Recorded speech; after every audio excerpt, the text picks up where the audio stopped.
We often hear about the thrilling world of the stock market, chasing those potential high returns. But beneath all that buzz lies this financial giant, a market even larger than stocks, that quietly underpins the entire system. I'm talking about the fixed income market. For huge institutions managing our pensions and, well, everyday investors saving for the future, fixed income is often the silent but crucial foundation of their financial plans. Absolutely. While the stock market definitely grabs the headlines, the sheer scale of the fixed income market, it's immense. And its fundamental role in how governments and corporations fund themselves is huge. Its movements often have a profound, if maybe less obvious, impact on overall financial conditions. So it's essential to understand even if you don't directly trade bonds yourself. Okay, so let's unpack this financial behemoth. Welcome to the deep dive. Today, we're plunging into the world of fixed income securities, or as they're more commonly known, debt securities.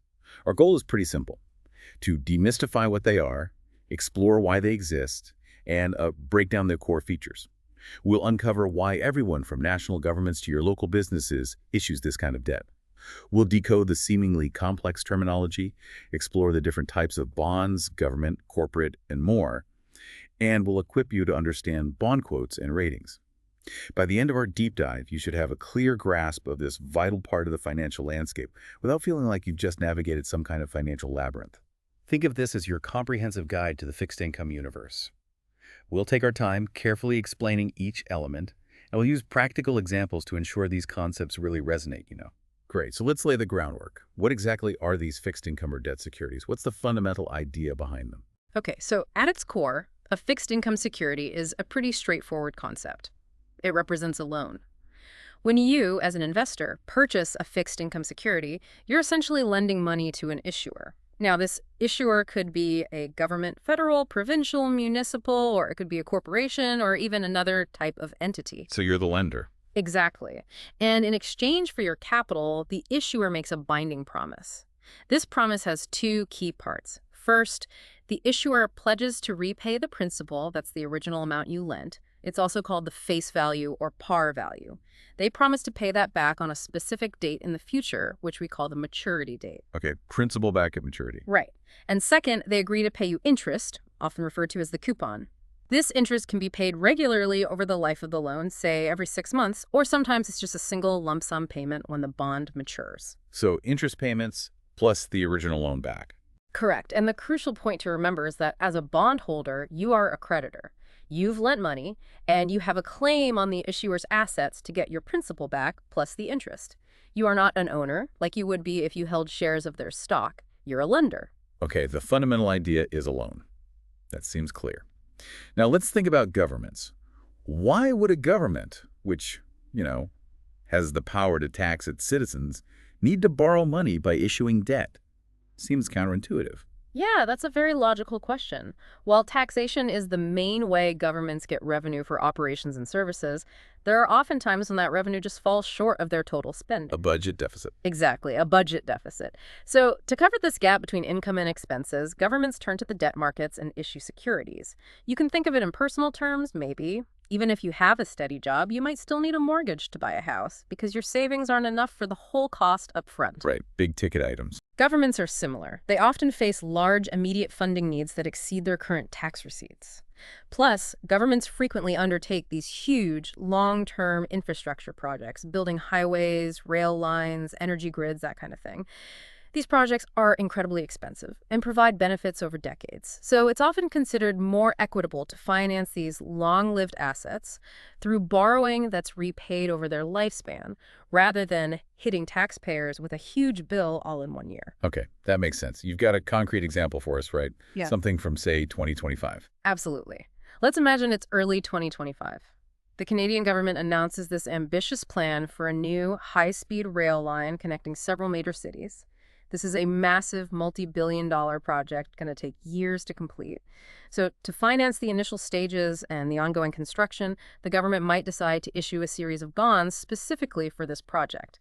They could maybe call them Canadian infrastructure bonds with various maturity dates, maybe some maturing way out in 2045. Investors, like large institutions and individuals, can buy these bonds. They're effectively lending the government the capital needed for the rail project. In return, the government commits to paying these bondholders regular interest, the coupon, and then repaying the full face value of the bonds when they mature in 2045. This lets the government fund a major long-term project without, drastically hiking taxes right now. So governments borrow when their immediate needs, especially for big projects, outstrip their current income. Makes perfect sense. Now let's switch gears to the corporate world. Why would a company choose to issue debt instead of just using its profits or maybe selling more shares of stock to raise money? Well, corporations issue debt for a variety of strategic financial reasons.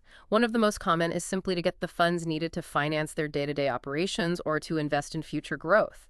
Think about a company wanting to build a new factory or upgrade its tech, expand into new markets, maybe even acquire another company. These things cost a lot of money. Right. Big capital expenditures. Exactly. So instead of just relying on their saved up profits, which might not be enough or might be needed elsewhere, or instead of diluting the ownership of current shareholders by issuing more stock, they can tap the debt markets by issuing bonds.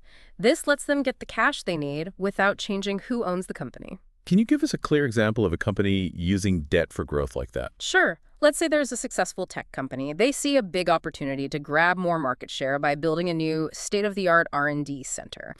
The project's estimated to cost, say, $10 million.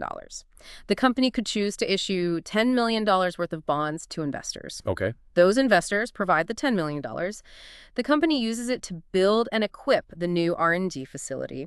The company expects this new center will lead to innovative products, boosting revenue and profit down the line. And from that increased revenue, they can make the required interest payments to the bondholders and eventually pay back the original $10 million principal when the bond matures. Okay, so debt can be a direct funding mechanism for major investments. You also mentioned something called financial leverage. Wow. Can you explain what that is and why a company might use it? Right, financial leverage. It's a pretty powerful financial strategy. Basically, a company uses borrowed funds debt to potentially amplify the returns on its own equity investment. The core idea is this.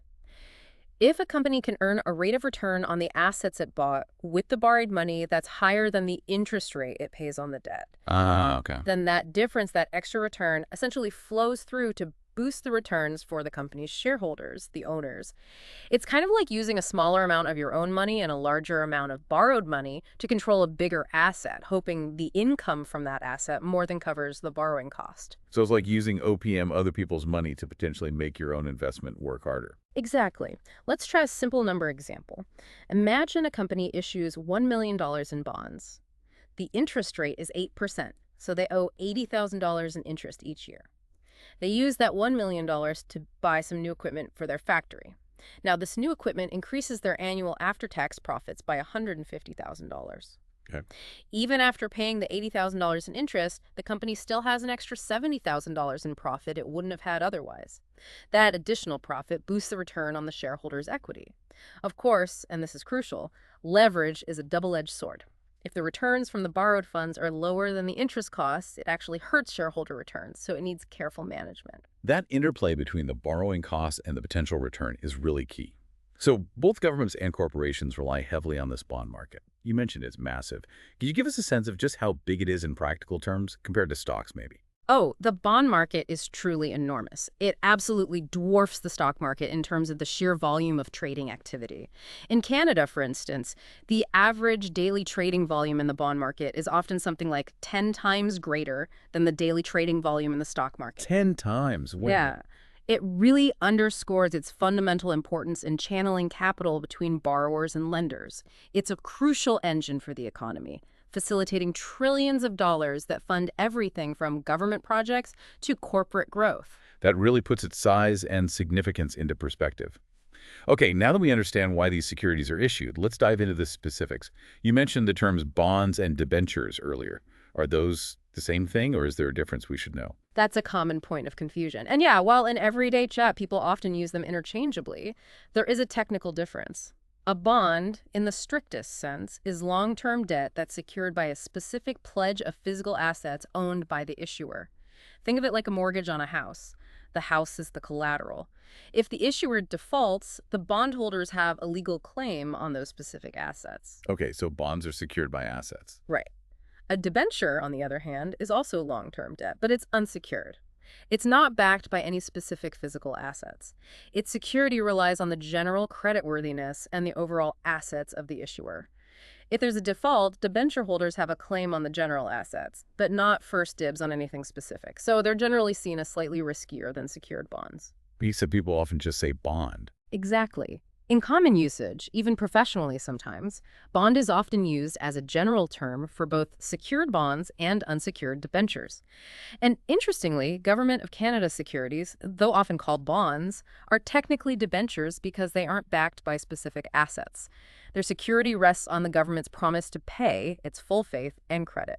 Okay, so technically different, but bond is the common umbrella term. Yeah. Got it. Now, your notes have this great table of key bond terminology. Let's walk through some of these fundamental terms, starting with par value. What's that? Right, par value, also called face value or principal amount. It's simply the stated amount that the issuer promises to repay the bondholder when the bond matures. It's the original amount of the loan. So if you buy a bond with a $1,000 par value, that's the cash you'll get back from the issuer on the maturity date. It's also the benchmark for calculating interest. Okay, the amount repaid at the end. Then there's the coupon rate. What does that signify? The coupon rate is the annual interest rate the issuer promises to pay the bondholder over the bond's life. It's expressed as a percentage of the bond's par value. And here's the key. The coupon rate is fixed when the bond is first issued and generally doesn't change. For instance, a $1,000 par value bond with a 4% coupon rate pays $40 in interest each year, 4% of $1,000. Now, in North America, this annual amount is almost always paid in 2 equal chunks, so $20 every 6 months in this case. So 4% coupon on $1,000 means $40 a year, paid semi-annually. Straightforward. Next is maturity date. Seems self-explanatory. It is, pretty much. The maturity date is just the specific date when the bond's term ends. That's when the issuer has to repay the par value, the principal, back to the bondholder. Any final interest payment is usually made then, too. And then term to maturity. How's that different from the maturity date? Good question. The term to maturity is the remaining time until the bond's maturity date. The maturity date itself is fixed, but the term to maturity shrinks over time as the bond gets closer to that date. So if a bond issued in 2025 matures in 2035, then on October 15, 2025, its term to maturity is 10 years. But if you look at that same bond on October 15, 2030, the term to maturity is down to 5 years. It's the time left on the clock. Right, like the countdown timer. Now, bond price. The notes say it's often quoted as an index, like 98 or 104. How do we read that? Yeah, the bond price is the current market value, what it's being bought and sold for right now. It's essentially today's value of all the future payments the bondholder expects to get the coupons and the final principal repayment. Prices are typically quoted as a percentage of par value using 100 as par. So if a $1,000 par value bond is quoted at 98, it means you'd pay 98% of $1,000, which is $980 to buy it. So if the price is below 100, you buy it for less than its face value. Exactly. We say the bond is trading at a discount to par. Conversely, if it's quoted above 100, say 104, you'd pay 104% of par, or $1,040 for the $1,000 bond. That's trading at a premium. Okay, discount below 100, premium above 100, and finally in this first batch, yield to maturity or YTM, you said it's the total annual return if held to maturity. How's that different from the coupon rate? Right. Yield to maturity, YTM, is a more complete measure of return. It's the total annual return an investor can expect if they buy the bond at today's market price and hold it all the way to maturity, assuming they reinvest all the coupon payments at that same YTM rate. Unlike the coupon rate, which is just the annual interest based on par value, YTM factors in the current market price you paid, the par value, the coupon rate, and the time left until maturity. So it includes any gain or loss from buying at a discount or premium. Precisely. If you buy that bond at a discount, say for $980, when the par value is $1,000, you get the coupons plus a $20 capital gain at maturity. YTM annualizes the total return from both the interest and that price difference. So in our earlier example of a 4% coupon bond bought at $980, the YTM would actually be a bit higher than 4%, maybe around 4.25% because of that built-in gain at maturity. Okay, YTM gives a fuller picture of the potential return factoring in the purchase price. You also had a quick numerical example for bond price calculation. Let's run through it. A bond with a $5,000 par value is quoted at 103.50. What's the actual dollar cost? Sure. The calculation is simple. Dollar price at quoted price 100 par value. So take 103.50, divide by 100 to get 1.035. Then multiply by the $5,000 par value. That gives you $5,175. So to buy this $5,000 face value bond quoted at 103.50, you'd pay $5,175. It's trading at a premium. Got it. Premium because the price is over 100. Now, you mentioned most bonds have fixed coupons, but there are other ways interest gets paid. Yes, while fixed rate is the most common, there are several variations. You have floating rate or variable rate securities. Their interest rate isn't fixed. It adjusts periodically based on some benchmark rate, like the T-bill rate, plus a set margin. These can be appealing if you think interest rates are going up. Your payments would rise too. Exactly. Then there are step-up bonds. Their coupon rate starts at one level and then increases on a preset schedule. And we mentioned strip bonds or zero coupon bonds, no periodic interest. You buy them at a deep discount to par value, and your return is the difference when you get the full face value back at maturity. There are also index-linked notes, where the return is tied to, say, a stock market index or inflation. And again, remember, even for fixed-rate bonds in North America, interest is almost always paid semi-annually, twice a year. Strip bonds are interesting. No income stream, just the final payout. What about the typical size of these investments? Common denominations. For individual retail investors, bonds usually come in $1,000 or $10,000 face value denominations. Pretty accessible.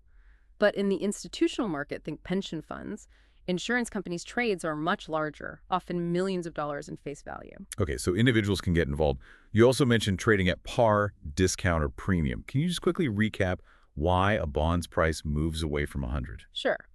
It primarily boils down to the relationship between the bond's fixed coupon rate and the current market interest rates for similar new bonds. If market interest rates rise above an existing bond's coupon rate, that older bond paying less interest becomes less attractive. Right, you'd want the newer, higher-paying bond. Exactly. So the price of the older, lower coupon bond has to fall trade at a discount to make its overall yield, YTM, competitive with new issues. Conversely, if market interest rates fall below an existing bond's coupon rate, that bond paying more interest becomes more attractive. So its price goes up. Right. Investors will pay more for that higher income stream, pushing the price above par it trades at a premium. That inverse relationship between rates and prices is really fundamental. Got it. Now, you also distinguish yield to maturity, YTM, from current yield. What does current yield tell us specifically? Current yield is a simpler snapshot. It's just the annual coupon income, the total dollars of interest per year, divided by the bond's current market price. It's expressed as a percentage. It basically tells you the immediate income return you're getting based on today's price, just from the coupons alone. Doesn't factor in the gain loss at maturity like YTM does. Okay, a simpler income measure. You had an example. A $1,000 par bond, 6% coupon, trading at $950, current yield. Right. First, the annual income is 6% of $1,000, which is $60. Then divide that $60 income by the current market price of $950. $60, $950, about 0.0632 or 6.32%. That's the current yield. And remember, the coupon rate 60-year is fixed, but the current yield 6.32% changes daily as the market price $950 fluctuates. Okay, snapshot of income relative to current price. You also categorize bonds by term to maturity, short, medium, long. What are the usual time frames? Generally accepted ranges are short-term bonds have maturities over 1 year, but less than 5 years. Medium term are typically 5 to 10 years, and long-term bonds mature in more than 10 years. Debt maturing in less than a year is often called money market securities, a slightly different category. Okay. And finally, in this foundational bit, you mentioned liquidity, negotiability, and marketability. They sound similar. What's the difference? Yeah, they're related but distinct. Liquidity is about how easily you can buy or sell a bond without moving the price much. Highly liquid means lots of trading volume, tight bid-ask spreads. Government of Canada bonds are usually very liquid. Negotiability just means ownership can be transferred. Most publicly traded bonds today are negotiable, usually electronically. Marketability means there is a market for it. It can be sold, but it might not be liquid. A bond could be marketable, but hard to sell quickly without taking a lower price if trading volume is thin. Some private placements might be like that. Liquid means easy to trade without price impact. Negotiable means transferable. Marketable means a market exists, even if slow. Got it. Okay, lots of crucial groundwork covered. Let's move on to some specific types of bonds now. First up, strip bonds, or zero coupon bonds. We touched on them, but how are they actually made? Right, strip bonds. No periodic interest. They're created when a financial institution takes a regular coupon-paying bond and essentially strips it apart. They separate each individual future coupon payment and the final principal repayment into distinct pieces. Each one of those pieces, every single coupon payment and the final principal becomes its own separate zero-coupon security. So you're breaking a regular bond into lots of little zero coupon bonds. Exactly. These individual strips are then sold to investors at a price that's significantly below their face value. When each strip matures on the date the original coupon was due, or the original principal maturity date, the investor receives the full face value of that strip. The entire return comes from that difference between the discounted purchase price and the face value received at maturity. You had an example of creating strips from a GIC bond. Can you walk through that again? Sure. Let's take a $10 million face value Government of Canada bond, 5-year term, 5.50% semi-annual coupon. Annual interest is $550,000, 5.5% of $10. Since it's semi-annual, each coupon payment is $275,000, 550K too. Over 5 years, there are 10 of these $275,000 payments. Yeah, 10 coupon payments. When this bond is stripped, each of those 10 $275,000 coupon payments becomes its own zero-coupon bond, maturing on its respective payment date. Plus, the final $10 million principal repayment also becomes a separate zero-coupon bond maturing at the end of 5 years. So one original bond creates 11 strip bonds, 10 coupon strips of $275K face value, and one principal strip of $10 face value. Each is then sold at a discount. For example, a $275,000 coupon strip maturing in 3 years might sell today for, say, $233,690. Pay that now, get $275,000 in 3 years, no payments in between. So the return is the difference between the 233K purchase and the 275K payout. You also mentioned strip bonds are often held in tax-deferred accounts like RRSPs. Why is that? That's mainly because of taxes. Even though you don't receive any cash interest until a strip bond matures, tax rules often require you to report the accrued interest each year as income. This means you could owe tax on income you haven't actually received in cash yet, sometimes called phantom income. Paying tax on money you don't have. Not ideal. Exactly. So holding strip bonds inside a tax-deferred account like an RRSP avoids that issue. The accrued interest grows tax-sheltered until you eventually withdraw funds from the plan, usually in retirement. Makes perfect sense. Okay, let's shift to callable bonds. These are ones the issuer can repay early. Why would they want to do that? All right, callable bonds or redeemable bonds.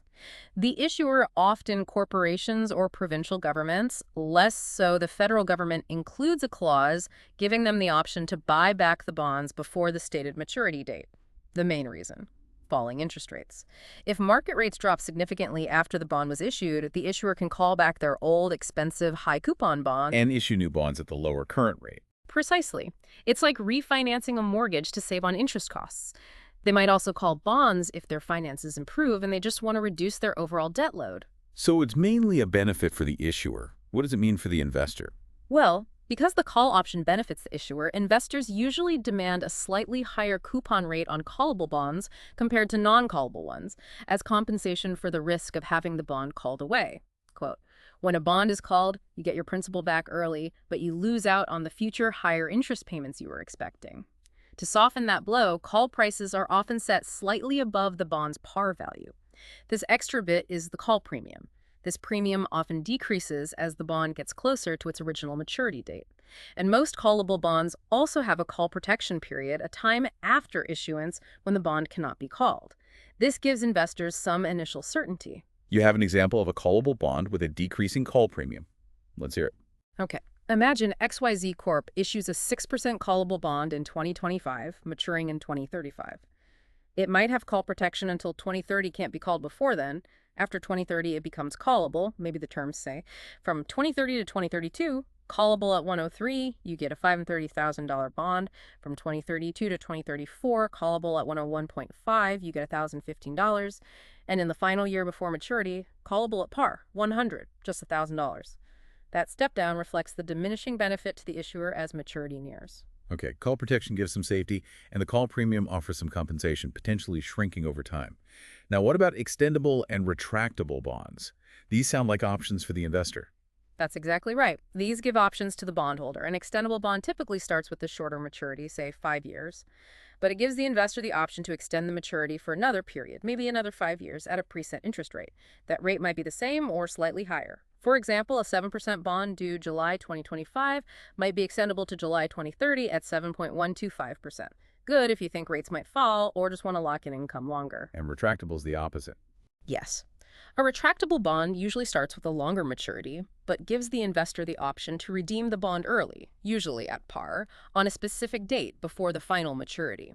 For instance, a 4% bond due June 2030 might be retractable at par in June 2025. Useful if you think you'll need the cash early or if you think rates will rise and you want to reinvest elsewhere. Both types have an election period where you decide. If you do nothing, an extendable bond just matures early, and a retractable bond runs to its original long maturity. These embedded options seem like useful tools for investors managing their timelines and reacting to the market. Next, convertible bonds and debentures. The key is exchanging debt for the issuer's stock. How does that work? Convertibles are fascinating hybrids, part debt, part potential equity. They give the bondholder the option, not the obligation, to convert their bond into a preset number of the issuing company's common shares. This happens at a specified conversion price, or based on a fixed conversion ratio, shares per bond. So investors get the relative safety of fixed income regular interest, principal back eventually, plus potential capital gains if the company's stock takes off. Why would a company offer this? It makes their bonds more attractive, potentially allowing them to borrow at a lower interest rate than a plain vanilla bond. It appeals to a different type of investor. So it's like getting a bond with a built-in call option on the company's stock. That's a good way to think about it. But the conversion price is usually set somewhat above the stock's market price when the bond is issued. The terms might also allow the conversion price to increase over time, encouraging earlier conversion if the stock does well. Convertibles are also often callable by the issuer. There's even something called forced conversion. Yeah, if the stock price goes way up and stays there, the issuer might call the bonds. The call price might be less than the value of the shares you'd get by converting, essentially pushing you to convert to lock in your profit. Okay, interesting dynamics. You have a numerical example for conversion price. RFC Inc. 7% convertible, $1,000 face value, converts into 44.033 shares. How do we find the price per share? Simple division. Take the bond's face value, $1,000, and divide by the number of shares you get, 44.033. $1,000, 44.033 equals approximately $22.71 per share. That's the effective price you're paying for the shares when you convert the bond. And how do these convertibles behave in the market, like bonds or stocks? They kind of blend the two. If the company's stock price is well below the conversion price, $22.71 in our example, the convertible acts mostly like a regular bond. Its price moves with interest rates and the issuer's credit quality. But if the stock price rises above the conversion price, the conversion option becomes valuable. The convertible's price will then start moving more closely with the stock price. Generally, the convertible's price won't fall much below its conversion value, the current market value of the shares it can be exchanged for. That option provides a sort of price floor. That mix of debt and equity features is unique. Let's move to sinking funds and purchase funds. Both involve early repayment, but what's the difference? Right. Both are ways for issuers to retire debt early, but they work differently. A sinking fund is usually a formal, often mandatory requirement in the bond agreement. The issuer has to set aside money regularly into a special fund. This fund is then used to systematically buy back bonds in the open market or, more often, to call a specific portion of the bonds each year, usually chosen randomly. For example, a company might have to retire $1 million of principal annually from 2022 to 2035 via its sinking fund. It adds security for remaining bondholders as debt decreases over time. So sinking funds are a firm commitment. What about purchase funds? Purchase funds are similar. The issuer sets aside money to buy back bonds in the market, but typically they only have to make purchases if the bond's market price is at or below a specified price, often par. If the bond price is trading above that level, the issuer usually isn't obligated to buy anything. So purchase funds are less binding and depend more on market conditions. Sinking funds offer more certainty on debt reduction. Okay.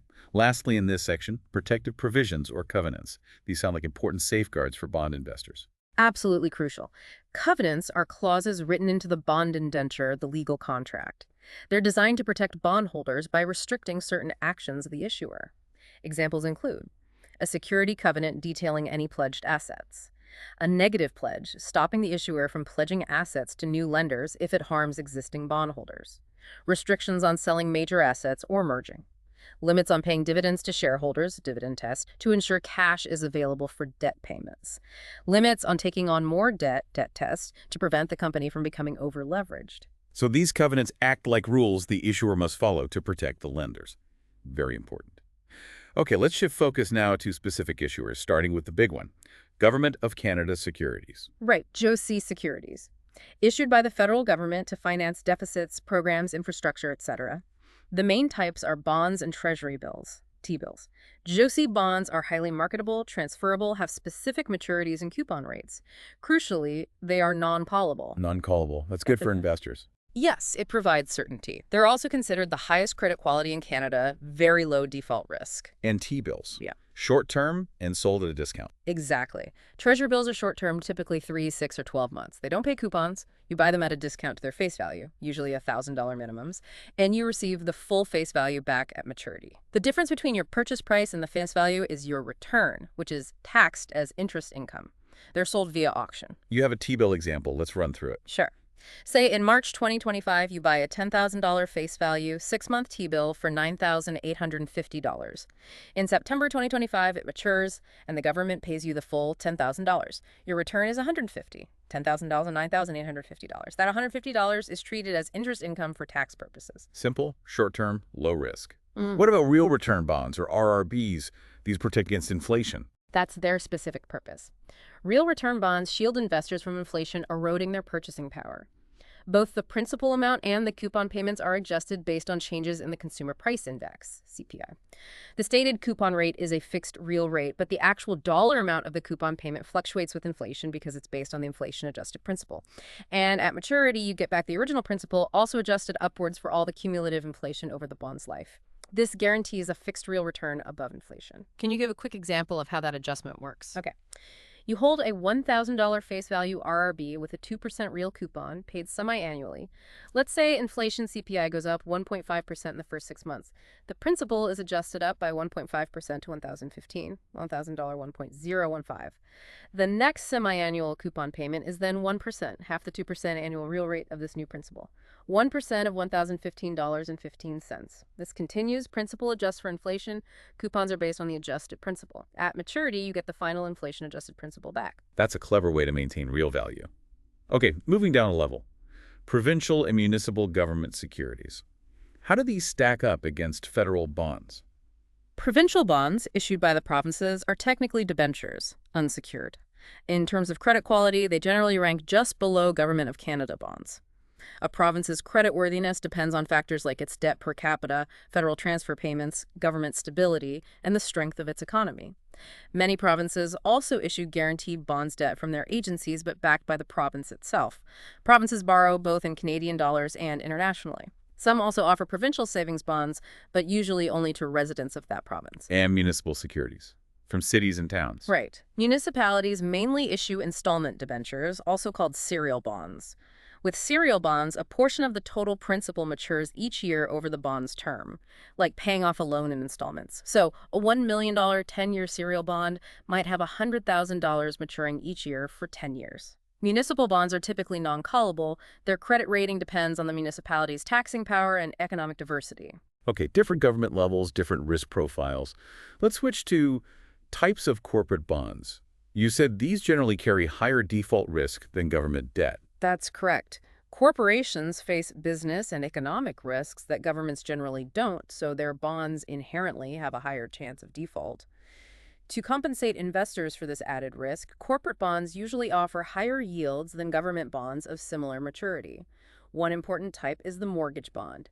These are secured, typically by specific real estate assets like land and buildings. If the company defaults, holders of mortgage bonds have a direct claim on those pledged assets. First mortgage bonds have the highest priority claim. Some even have an after-acquired clause covering new property bought later. You also mentioned floating rate securities for corporates. Why issue those? Floating rate bonds, where the interest rate resets periodically based on a benchmark plus a spread, can be useful for corporations. If a company thinks interest rates might fall, issuing a floater could lower their future borrowing costs. For investors, they offer protection in a rising rate environment as coupon payments increase. Some might have a minimum rate, a floor. You had an example of a corporate floater. How does the reset work? Sure. Dynamic Court issues a floater in 2025 due 2032. Coupon resets every May and November based on the 6-month T-bill rate plus 1.5%. If in May 2026 the 6-month T-bill rate is 3%, the coupon for the next 6 months becomes 3% plus 1.5% equals 4.5%. Then in November 2026 it resets again based on the new T-bill rate plus 1.5%, and so on. Okay, interest payments track market rates. Now let's clarify domestic, foreign, and euro bonds for corporate issuers. The names give clues, but let's be precise. Right, domestic bond, issued by a company in its own country in its own currency. E.g., Canadian company issues CAD bonds in Canada. Foreign bond, issued by a company from one country sold in another country in the host country's currency. So a Canadian company issuing USD bonds in the US, that's a Yankee bond. A German company issuing CAD bonds in Canada, that's a Maple bond. Euro bonds are different again, issued internationally, often in several countries at once, in a currency other than the currency of the country where they are issued. Example, Canadian company issues USD bonds in France, that's a euro-dollar bond. Bonds issued outside Canada but in CAD are Euro-Canadian bonds. The euro just means outside the currency's home market. So it depends on issuer location, sales location, and currency. Got it. You also listed other corporate debt like collateral trust bonds and high-yield bonds. Can you briefly touch on those? Sure. Collateral trust bond. Secured, but the collateral is financial assets, stocks, other bonds, held by a trustee, not physical assets, often used by holding companies. Equipment trust certificates, secured by specific equipment, planes, trains, often serial maturity, subordinated debentures. Unsecured debt that ranks below other senior debt in bankruptcy. Higher risk, so higher yield, corporate notes, generally shorter term, unsecured corporate debt, high yield bonds, or speculative grade junk bonds, rated below investment grade. Higher default risk, but offer potentially much higher yields to compensate. Okay, a whole spectrum of corporate debt. Let's broaden out again to other fixed income securities things outside traditional bonds, like commercial paper, term deposits, GICs. Yes, important alternatives. Commercial paper, CP. Short-term, unsecured promissory notes from large corporations or asset-backed. Maturity typically under 3 months, up to a year max. Sold at a discount, mature at par, usually yield slightly more than T-bills. Term deposits. Short-term, 1 year. Bank deposits with a guaranteed rate, usually a penalty for early withdrawal. Guaranteed investment certificates, GICs, very common in Canada. Offered by banks, trust companies, fixed rate for a specific term. Principal and interest are guaranteed, up to CDIC limits. GICs can be redeemable, cash out early, often lower rate, or non-redeemable, locked in, higher rate, lots of variations too. Escalating rate, laddered, installment, index-linked, principal guaranteed, return tied to an index, interest rate linked. So shorter term, often bank-issued options with different liquidity return profiles. You also included fixed income mutual funds and ETFs here. Why are they relevant? Because they're a very common way for people to invest in fixed income. These funds pool money to buy a diversified portfolio of bonds and other debt securities. They offer professional management, instant diversification, reducing risk, and liquidity, easy to buy self-fund unit shares. For smaller investors, they provide cost-effective access to the bond market without needing to research and buy individual bonds. They can also access more complex parts of the market. A good route for diversification and professional management, especially if you don't want to pick individual bonds. Okay, finally, let's tackle how to read bond quotes and ratings. This often looks like alphabet soup. It can seem that way, but a typical quote usually shows issuer name, coupon rate, maturity date, then you'll see the bid price, what buyers offer, and the ask price, what sellers want. And usually the yield to maturity, YTM, sometimes trading volume too. You have a purchase calculation example. Yeah. We want to buy $5,000 face value of ABC company bond. The ask price is $99.75. What's the cost? Okay, buyers pay the ask price. 99.75 means 99.75% of par value. So take 99.75, divide by 100 to get 0.9975. Multiply by the $5,000 face value. 0.9975, $5,000, $4,987.50. That's the market price. But remember, you also usually have to pay accrued interest on top of that, the interest earned since the last coupon payment. Right, quoted price plus accrued interest. Now, bond ratings. Who assigns them and what do they tell us? Ratings come from independent agencies like DBRS Morningstar, Moody's, S&P. They analyze issuers, governments, companies to assess their creditworthiness, basically, their ability and willingness to pay back debt on time. The rating gives investors a standardized way to gauge credit risk. High rating of a low risk, low rating equals high risk. A good rating helps issuers borrow more cheaply, lower coupon, because investors feel safer. And you mentioned the split between investment grade and speculative grade. Yes. Investment grade means relatively low default risk. Generally, that's BBB or higher from S&P, or Bay 3 or higher from Moody's. Below those levels is speculative grade, or high-yield non-investment grade. These bonds have higher default risk, so they must offer higher yields to attract investors. You included a simplified Moody's scale. Can you give a quick sense of the levels? Sure. Top is IA, highest quality, minimal risk. Then A, high quality, very low risk. Then A, Upper medium grade, low risk. BA is the lowest investment grade category. Medium grade, some speculative elements. Below that is speculative. BA, substantial risk. B, high risk. KA, poor standing, very high risk. K is highly speculative, near or in default. C is lowest, usually in default. Moody's also uses 1, 2, 3 within categories like AA1, AA2, AA3 for finer distinctions, with 1 being best. So a rating downgrade can really impact a bond's price. Your 2025 scenario, Province X Energy Corp gets downgraded. What happens? Let's say they're rated AA2, high quality, and get downgraded to A1, still investment grade but lower. This happens maybe because of an energy sector downturn and rising provincial debt. Investors now see slightly higher risk, so they'll demand a higher yield to hold those bonds. In the market, the price of the existing Province X Energy Corp bonds will likely fall to push their yield up to a level investors find acceptable for the new, slightly higher risk profile. So ratings are critical for assessing risk and understanding price movements. Okay, now we have covered a huge amount of ground in this deep dive into fixed income. Let's try to sum up the key takeaways. Absolutely. We've really unpacked the core idea of fixed income as a loan, looked at why governments and companies borrow, and decoded that key terminology: par, coupon, maturity, yield. We explored a whole range of bond types: strips, callables, extendibles, retractables, convertibles, each with unique features. Differentiated government debt, federal, provincial, municipal, and the variety of corporate bonds from secured mortgages to higher risk speculative debt. Touched on other instruments like CP and GICs and the role of funds and ETFs. And crucially, we learned how to read those bond quotes and understand the importance of credit ratings. Yeah, it's clear that while it might seem complex at first glance, understanding these basics really gives you an essential lens on a massive part of the financial system. It's not just about numbers, it's about how organizations fund themselves and the different opportunities for investors. Precisely. Having this knowledge helps you make more informed decisions, whether you're investing directly, using funds, or just trying to understand the economic news better. So as you, our listener, reflect on our deep dive today, think about this huge variety in the fixed income world. Consider how factors like security, maturity length, and those special features callable, convertible, might fit different economic scenarios or your own financial goals.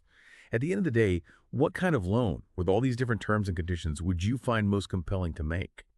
It's a fascinating question to ponder,